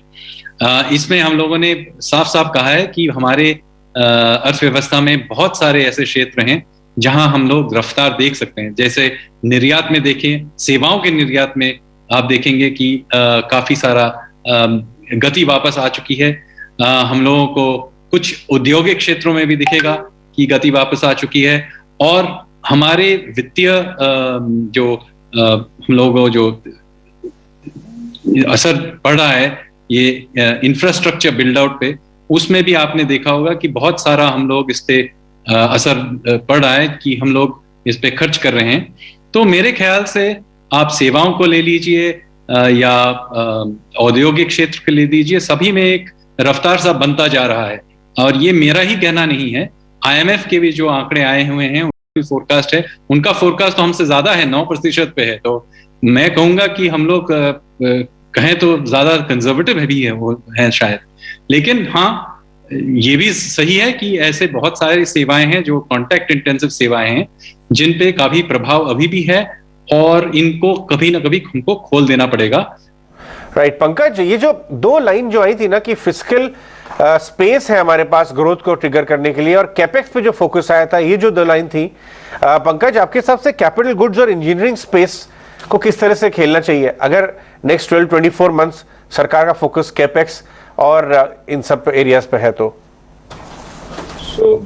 मेरा मानना है कि अजय आने वाला बजट एक इन्वेस्टमेंट जो हमारी इकोनॉमी में जो सबसे बड़ी जरूरत है उसको एक नया डायरेक्शन और मोमेंटम देगा। गवर्नमेंट ऑलरेडी एक नेशनल इन्वेस्टमेंट पाइपलाइन अनाउंस कर चुकी है जिसके तहत 100 ट्रिलियन रुपीस का उन्होंने एक लॉन्ग टर्म इन्वेस्टमेंट प्लान दिया है। उसमें राइट पॉलिसीज के थ्रू उसके एग्जीक्यूशन को थ्रस्ट देना या मोमेंटम देना और उसमें फंड एलोकेशन करना बहुत जरूरी है, जो कि मुझे लगता है ये बजट करेगा। और उससे ज्यादा इंपॉर्टेंट चीज है कि एक आज ऑलमोस्ट 10 साल के बाद में हम देख रहे हैं कि जो निजी क्षेत्र है या प्राइवेट सेक्टर है उसमें भी इन्वेस्टमेंट पिकअप हो रहा है। हमने हाल ही में देखा जैसे कुछ जो बड़ी स्टील कंपनीज हैं जैसे ArcelorMittal है, टाटा स्टील है, इन्होंने बड़े बड़े इन्वेस्टमेंट्स का अनाउंसमेंट किया है जो एक बहुत ही लंबे समय के बाद इकोनॉमी में हो रहा है। तो मेरा मानना है कि जो ये engineering and capital good sector जो है ये एक आने वाले समय में one of the best performing sectors रहेगा और इसमें काफी अच्छी अच्छी कंपनीज हैं इंडिया में जिनको जैसे इन्वेस्टमेंट इकोनॉमी में बढ़ेगा उसका काफी फायदा मिलेगा। ठीक है, तो खैर इस बीच इंडिकेटिव टिक्स आपके स्क्रीन पर आ रहे हैं और ये फ्रीज भी हो चुके हैं, यानी कि बाजार आज आपको 17,500 के ऊपर आपको खोलता हुआ दिखेगा और 190 अंकों की जो बढ़त है ये इंटरेस्टिंग है। आज कल की बढ़त, आज की बढ़त इंटरेस्टिंग है। खैर नागराज शेट्टी भी इस बीच हमारे साथ जुड़ चुके हैं HDFC सिक्योरिटी से। एक टेक उनका भी ले लेते हैं क्योंकि आज जो निफ्टी के टॉप गेनर्स हैं उसमें आपको टाटा स्टील और इन्फोसिस दोनों आज अच्छी बढ़त के साथ खुलेंगे। नागराज, इन दोनों शेयर्स में आपको ट्रेड करोगे क्या या फिर आपकी अपनी ट्रेडिंग कॉल क्या है आज की? जी हाँ डीपी, गुड मॉर्निंग। मेरा ट्रेडिंग कॉल है 2 GRSE, पहले वाला, सेकंड वन बी सॉफ्ट। आप चार्टिकली देखोगे GRSE एक कंसोलिडेशन, रिसेंट जो डिक्लाइन आया था उसके बाद में एक अपसाइड कंसोलिडेशन, नीचे लेवल में एक कंसोलिडेशन लेके एक ऊपर जाने का एक कोशिश कर रहा है। वीकली पैटर्न भी अच्छा है, उसका वॉल्यूम भी एक पॉजिटिव संकेत दे रहे हैं। मेरे ख्याल से एक अपसाइड करना चाहिए अराउंड 241-42 के आसपास और 230 का स्टॉप लॉस रख के अराउंड 255-58 तक एक टारगेट दिखने को मिलेगा।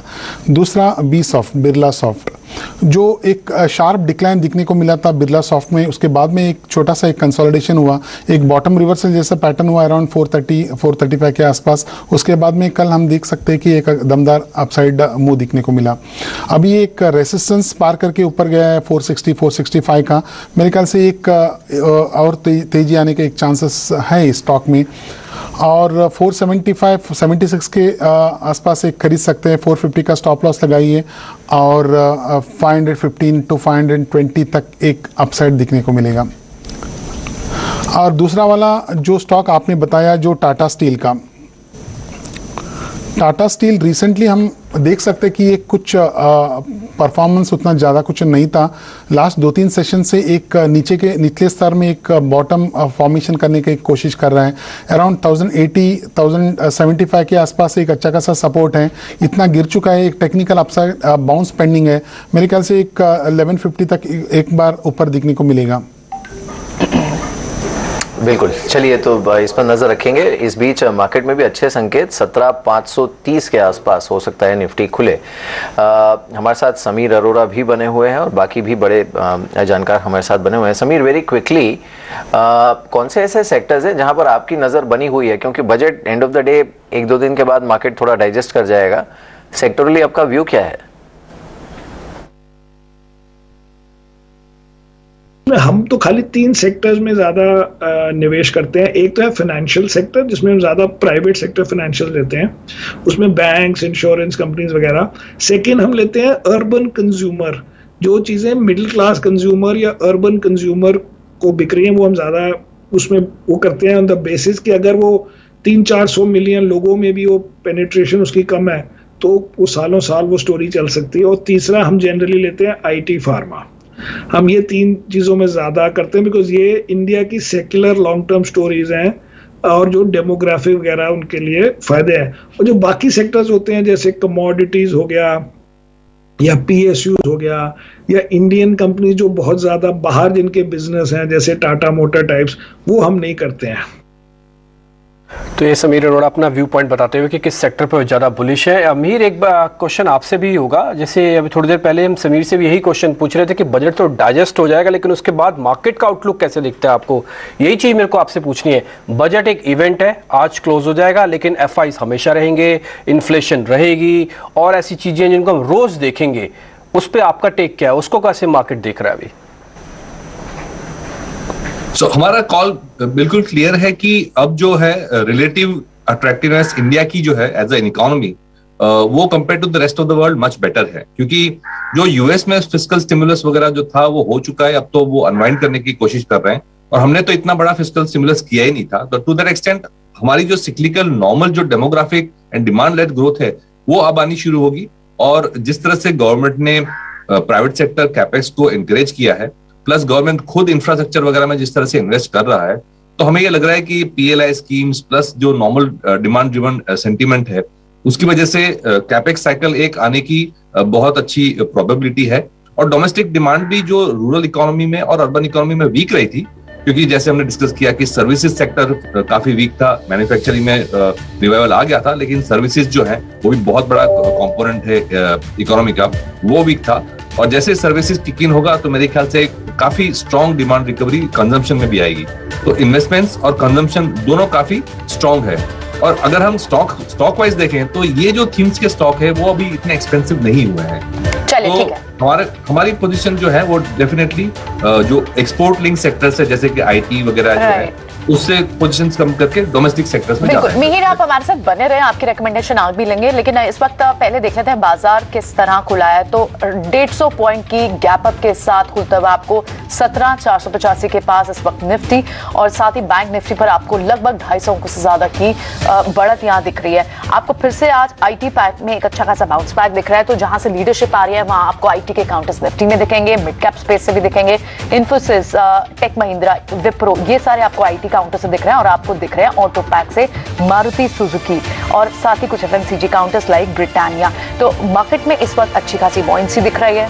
साथ ही हम अगर मिड कैप स्पेस से अगर बात करें तो वहां पर भी या फिर पहले बैंक निफ्टी को अगर हम एक बार देख लें तो बैंक्स आज किस तरह से पार्टिसिपेट कर रहे हैं। कल भी हमने देखा एक पुल बैक बैंक्स में दिखा, लेकिन वो पुल बैक बढ़ा नहीं, यानी जो तेजी थी, बढ़त थी, वो खास बढ़ नहीं पाई थी। लेकिन आज आपको private public sector banks participate करते हुए दोनों ही दिखाई दे रहे हैं। ICICI bank, HDFC bank, IndusInd bank after a sharp sell off yesterday आज फिर से एक पुल बैक दिखाता हुआ, और आपको सारे पीएसयू स्पेस में एक मोमेंटम आज जरूर दिखाई दे रहा है। मिड कैप स्पेस में भी अगर आप देखें तो वहां पर भी आपको जो लीडरशिप आ रही है, जो क्लियरली ऊपर की तरफ बढ़त दिखाते हुए काउंटर्स दिख रहे हैं, उसमें टाटा एलेक्सी, कोफोर्ज, ये सारे काउंटर्स हैं। लेकिन आपको मेक इन इंडिया के थीम पर दूसरे तमाम काउंटर्स आपको तेज दिखाई दे रहा है। आपको डिक्सन टेक, इंडिया मार्ट एक अच्छे खासे पुल बैक के बाद अब तेज दिखाई दे रहा है, और आपको साथ ही तेज दिखाई दे रहा है नवीन फ्लोराइन, इसके रिजल्ट्स थे जिसके चलते हमने देखा 5% तेज काउंटर इस वक्त दिखाई दे रहा है। मिहिर, आप कहां देख रहे हैं?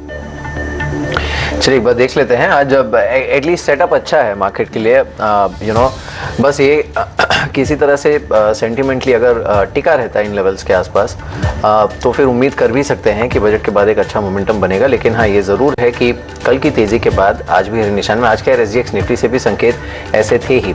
लेकिन इंडाइसिस के बेसिस पर एक बार देख लेते हैं कि आज कहाँ पर हमें नज़र रखनी चाहिए, कहाँ पर मोमेंटम अच्छा देखने को मिल सकता है।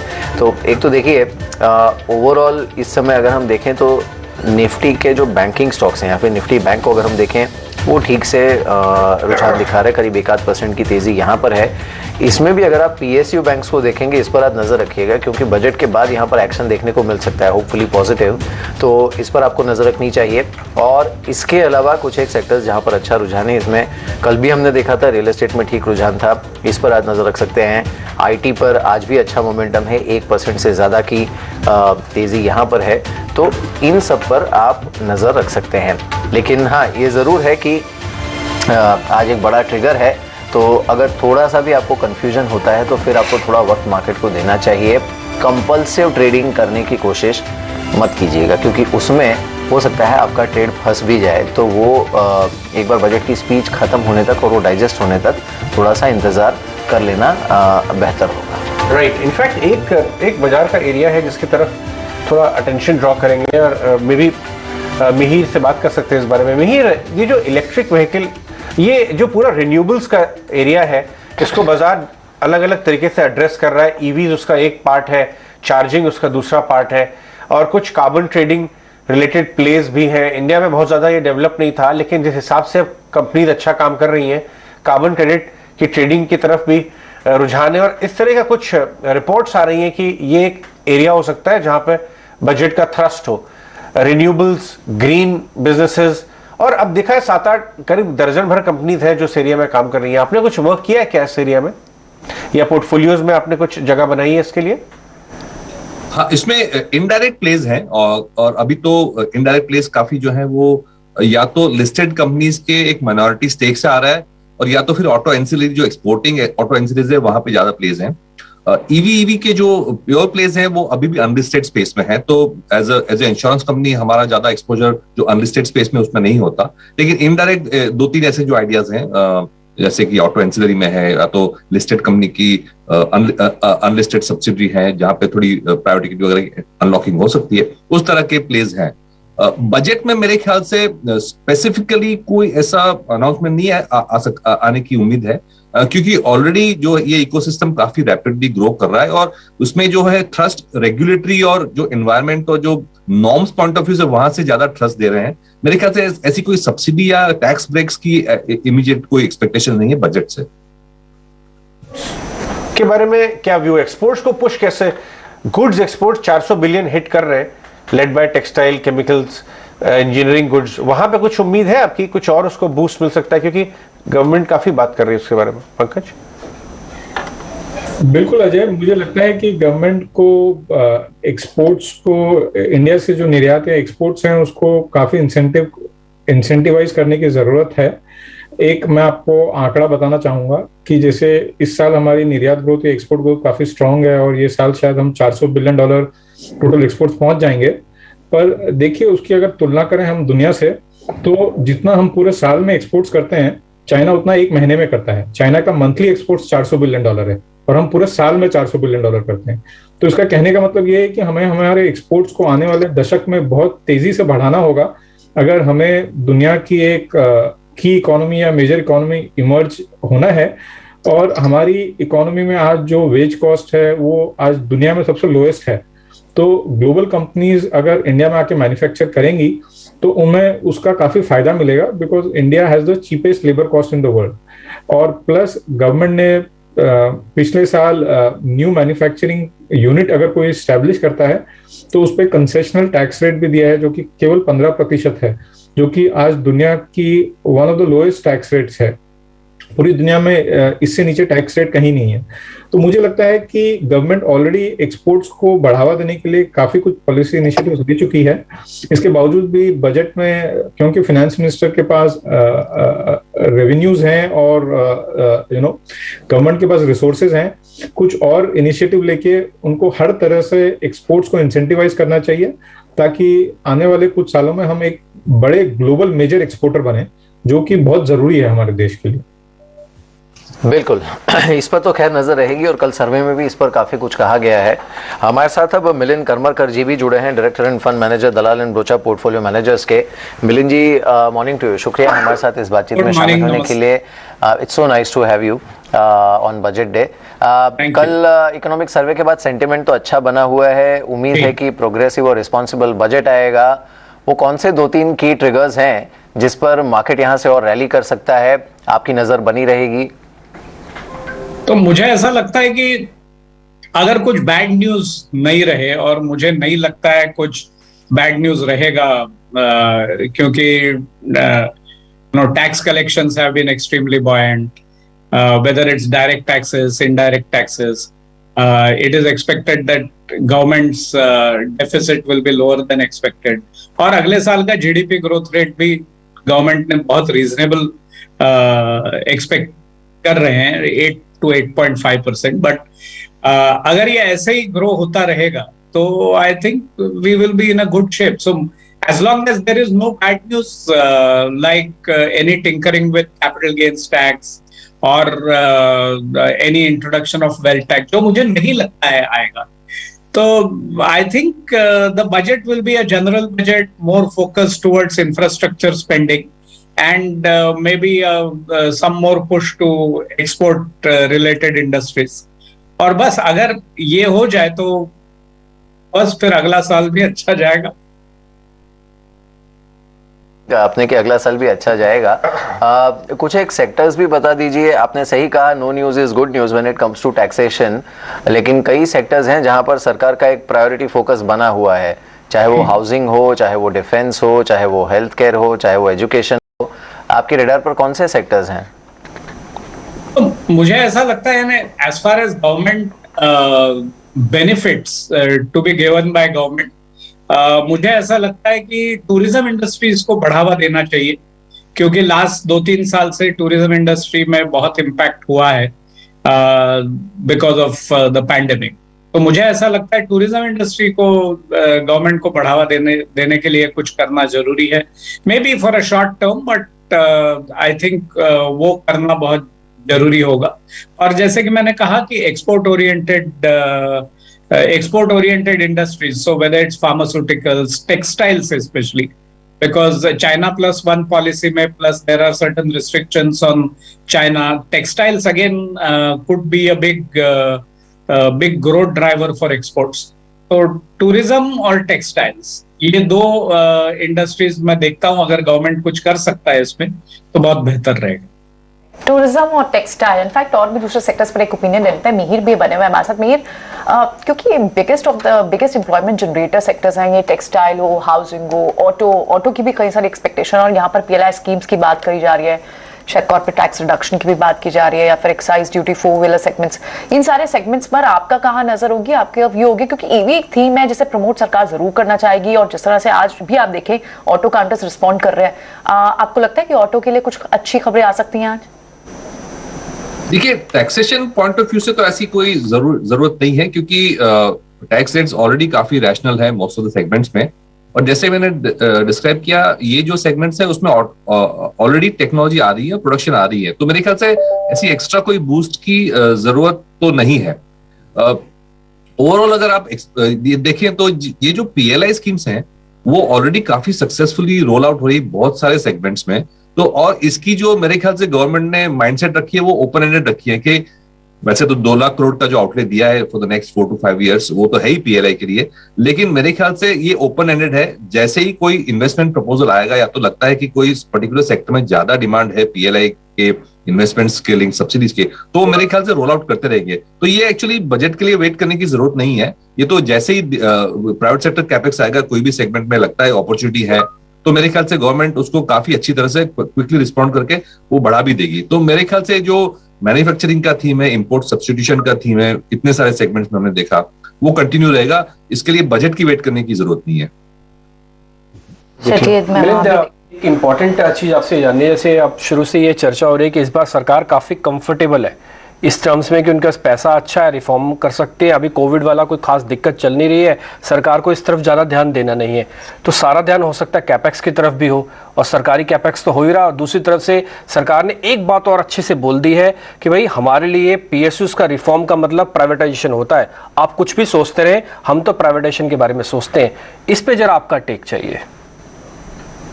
बिल्कुल, इंटेंशन तो क्लियर है कि डाइवेस्टमेंट प्राइवेटाइजेशन को एक्सेलरेट करके जितने भी रिसोर्सेज गैदर करें उसको कैपेक्स और सोशल स्पेंडिंग में स्पेंड करें।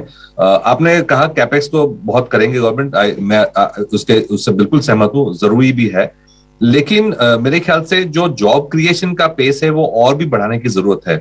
और जो रूरल और एसएमई सेगमेंट है वो अभी भी काफी स्ट्रेस में है, तो मेरे ख्याल से ये सेगमेंट्स के लिए सम सॉर्ट ऑफ रिलीफ आ सकती है बजट में, क्योंकि ये सेगमेंट को बाहर निकालना जरूरी है, क्योंकि ये जैसे सेगमेंट स्ट्रेस से बाहर निकलेगा तो ऑटोमेटिकली जो डिमांड है वो बढ़ेगी।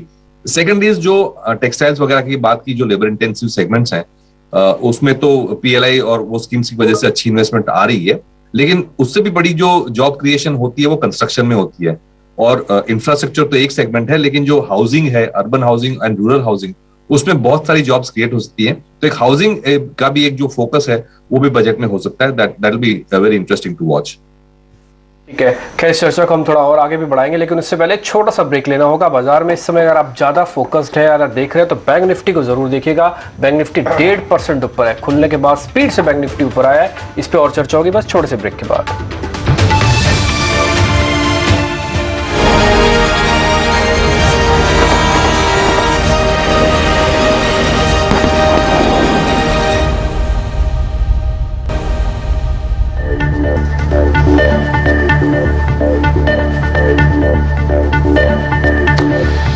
जबरदस्त रैली आपको नजर आ रही है इस समय। जिस हिसाब से एसजीएक्स निफ्टी ने इंडिकेट किया था, लेकिन अगर कॉम्पोजिशन देखें आप रैली का, 200 पॉइंट जो निफ्टी है उसमें बैंक निफ्टी 4%, इंडसइंड बैंक कल के खराब रिजल्ट के जो रिएक्शन था उसको पूरा रिवर्स करते हुए, इनफैक्ट टॉप 5 गेनर्स में आपके एचडीएफसी जो फाइनेंशियल्स है एक तरह से, Kotak, Axis, ICICI bank and HDFC. So ये तो बैंकिंग लेड कुछ बाजार को या तो मालूम है कि एक अच्छा ग्रोथ ओरिएंटेड बाजार आ रहा है, एटलीस्ट बाजार पोजीशन तो इस तरह का है, अप्रोच कर रहा है बजट को with a lot of spring in the feet, जैसे अंग्रेजी में बोलते ही उत्साह दिख रहा है। हमारे गेस्ट हमारे साथ जुड़े हुए हैं।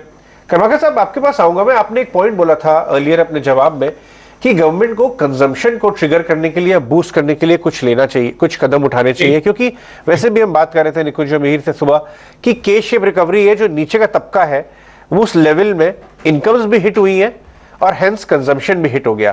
टियर 2, टियर 3 और रूरल एरियाज, वहां पे किस तरह के स्टेप्स गवर्नमेंट उठा सकती है और फिर किस तरह की स्टॉक मार्केट में कैटेगरीज बेनिफिशियल होंगी अगर वहां कंजम्पशन ट्रिगर किया गवर्नमेंट ने? So उसमें one thing is definite that government needs to boost infrastructure spend because वो predominantly rural areas में होता है, and if that happens automatically jobs are created. Second is of course MSME को बढ़ावा देना बहुत जरूरी है, उनको हेल्प करना बहुत जरूरी है, और उसके लिए it also becomes necessary that the main industries start doing well. Like the other day I was in Pune and what I realized was that all the ancillary industries adjacent to the software companies which are now working from home are in deep trouble. Whether it's restaurants and lot of these small businesses, they are in deep trouble. So government needs to do something about this. They need to drive the larger companies and to increase their business, and if that happens, automatically MSMEs will do well. I hear that government has government is trying to push many of these software companies where things have started improving to start their capex, and if that happens, I'm sure that things will improve, because ultimately rising per capita income will drive consumption. Because this year अगर आपने सुना होगा तो हमारा per capita income actually नीचे आ गया है, पर I think this is only a short term thing, or over a long term I'm quite sure that we will move to about $5,000 per capita in next 6-7 years. That is what I expect, because the way GDP growth government project कर रही है अगले साल के लिए, which is 8.5%. If that continues for another 2-3 years, I think we should be close to what I say. That is roughly about $5,000 per capita, and that will drive consumption. In addition to that, मुझे ऐसा भी लगता है कि हो सकता है whether it will be a universal employment guarantee scheme or something similar for urban poor or urban job losses, something similar to MNREGA. ये आ सकता है, पर मुझे लगता है कि गवर्नमेंट का सोशल स्कीम्स पे शायद बहुत ज्यादा फोकस नहीं रहेगा, बट फिर भी अर्बन पुअर के लिए कुछ करना बहुत जरूरी. बिल्कुल.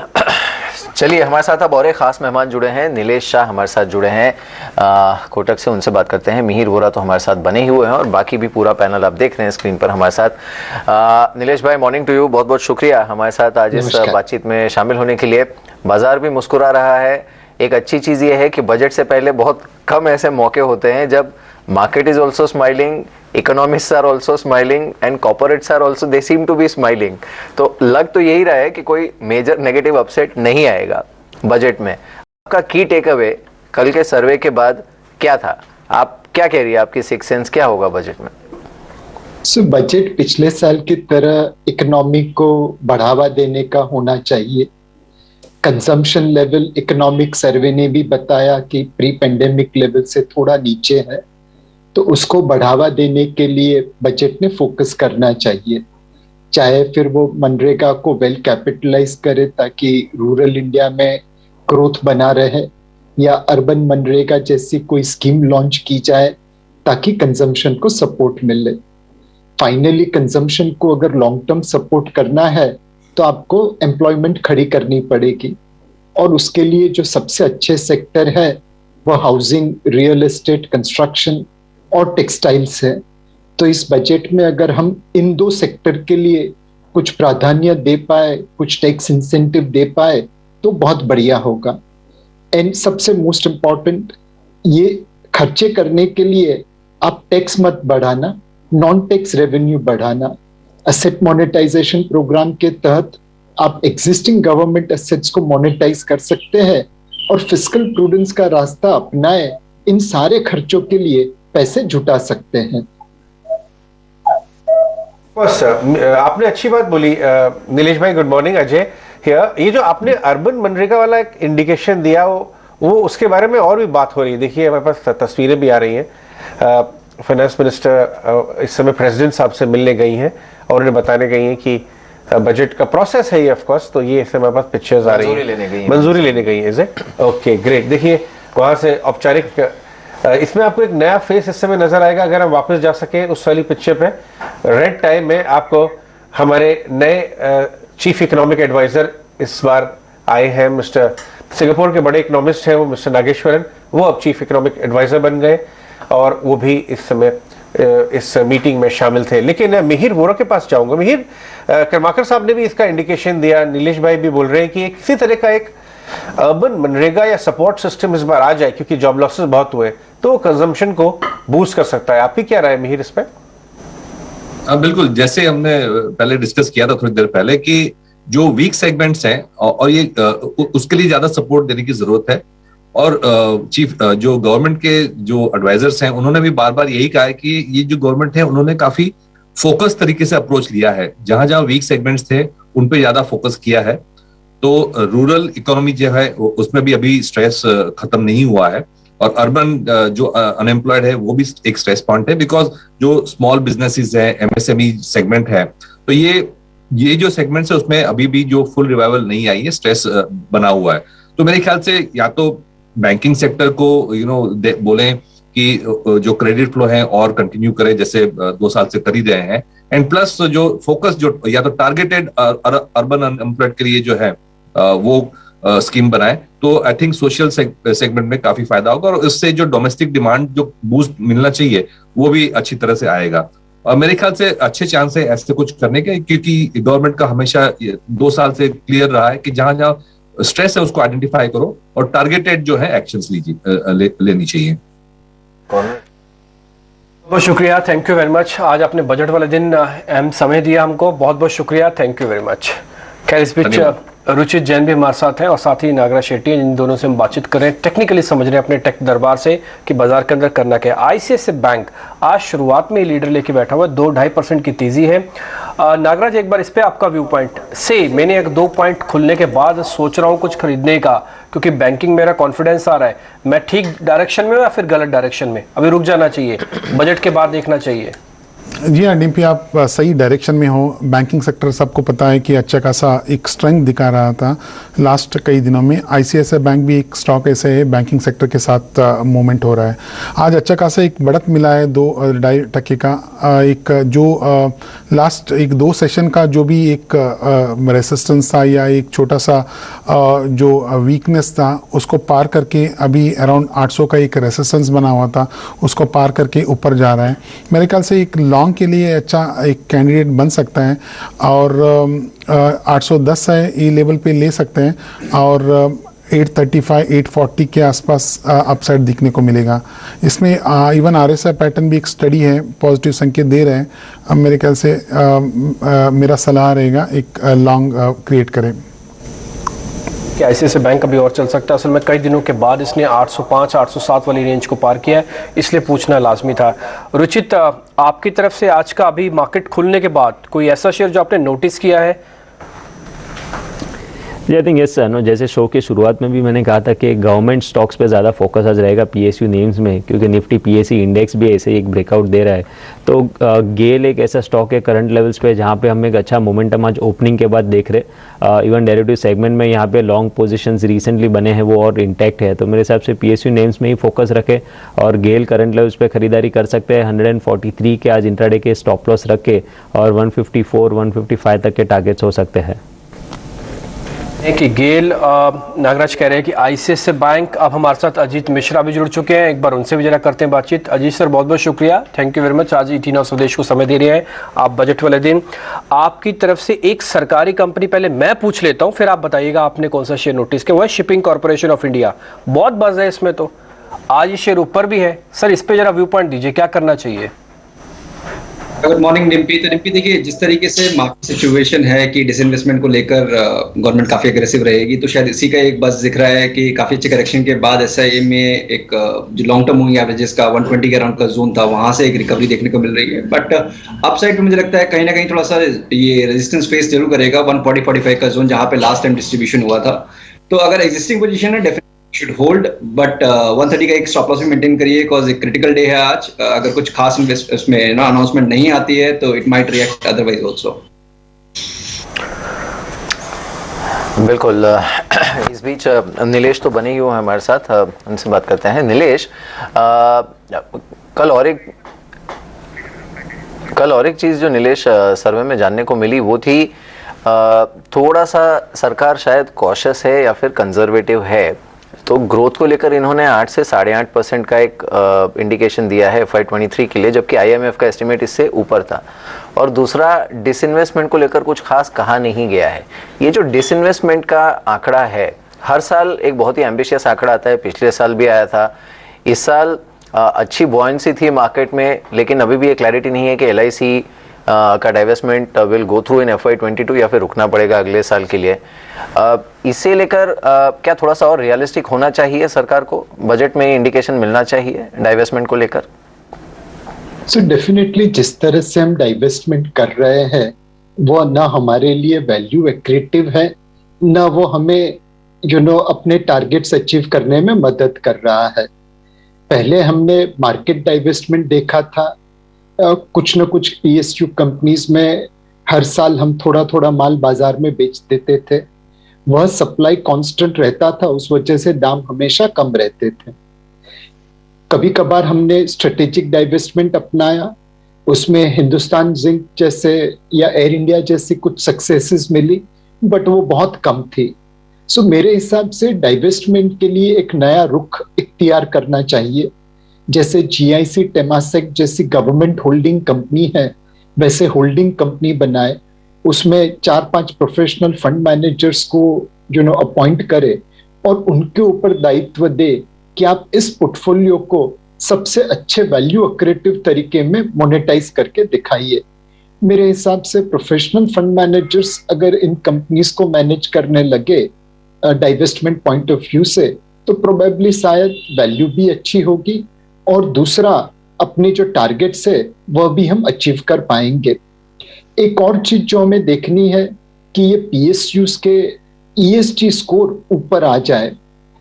तकरीबन 60 से थोड़े कम पब्लिक सेक्टर अंडरटेकिंग में इंडिपेंडेंट डायरेक्टर्स की जगह खाली है। 2019 के सामने तकरीबन 66% कटौती हुई है। जब आपकी कंपनीज में इंडिपेंडेंट डायरेक्टर्स रेगुलेशन के अनुरूप नहीं होते हैं तो आपका गवर्नेंस स्कोर कम हो जाता है और उस वजह से आपके वैल्यूएशन के ऊपर इम्पैक्ट आता है। तो हमें ऐसे कदम उठाने चाहिए ताकि PSUs के ESG स्कोर अच्छे आए और प्रोफेशनल मैनेजर्स इनकी वैल्यू एक्रेटिव स्टाइल में डाइवेस्टमेंट कर सके, चाहे फिर वो मार्केट में हो, स्ट्रेटेजिक हो या पब्लिक प्राइवेट पार्टनरशिप के मोड पे हो। जी वेरी क्विकली नीलेश, एक मार्केट का व्यू मैं आपसे जानना चाहूँगा कि क्योंकि हमने थोड़ा सा देखा, हमने लाइट एंटर किया है बजट के सेशन में, अब करेक्शन ठीक ठाक देखा था, ग्लोबल क्यूज भी थोड़े से मिक्स्ड ही थे। एक पोस्ट बजट रैली या फिर मोमेंटम की संभावना है या फिर सेक्टोरल ही रखना चाहिए व्यू? मेरे हिसाब से इस वक्त एक कबड्डी चल रही है ग्लोबल इन्वेस्टर्स और डोमेस्टिक इन्वेस्टर्स के बीच में। मार्च 2020 में हमने देखा था FPI ने बगैर प्राइस लिमिट माल बेचा था तो मार्केट में काफी कटौती आ गई थी। इस बार FPIs बेच रहे हैं बट अपनी प्राइस लिमिट के साथ बेच रहे हैं और डोमेस्टिक इन्वेस्टर्स उसके सामने खड़े रह के ले रहा है। अब अगर FPIs बगैर प्राइस लिमिट बेचना चाहेगा तो ऑब्वियसली मार्केट में कटौती होगी, कोई डोमेस्टिक इन्वेस्टर FPI को ऊपर के भाव में एग्जिट नहीं देगा। बट अगर FPI एक प्राइस लिमिट के साथ बेचता रहेगा तो मार्केट थोड़ी देर के लिए रेंज बाउंड रहेगा। तो मेरे हिसाब से बजट ऑब्वियसली मार्केट के रुख को इम्पैक्ट करेगा, बट अगर बजट को इग्नोर करे एक बार के लिए तो इस वक्त ये कबड्डी की मैच है between global investors and local investors. जिस हिसाब से बाजार पोजीशन हो गया है, एक क्वेश्चन बार बार निकल के आ रहा है कि FIS सेलिंग बहुत ज़बरदस्त रही। इनफैक्ट नीलेश भाई भी उसको अलूड कर रहे थे। काफ़ी हद तक इतने ज़बरदस्त FIS सेलिंग के बाद भी बाजार हमारा बहुत रेजिलिएंट रहा। तो अगर वो देखिए विजुअल्स आ रहे हैं आपके बजट डॉक्यूमेंट जो बहुत ही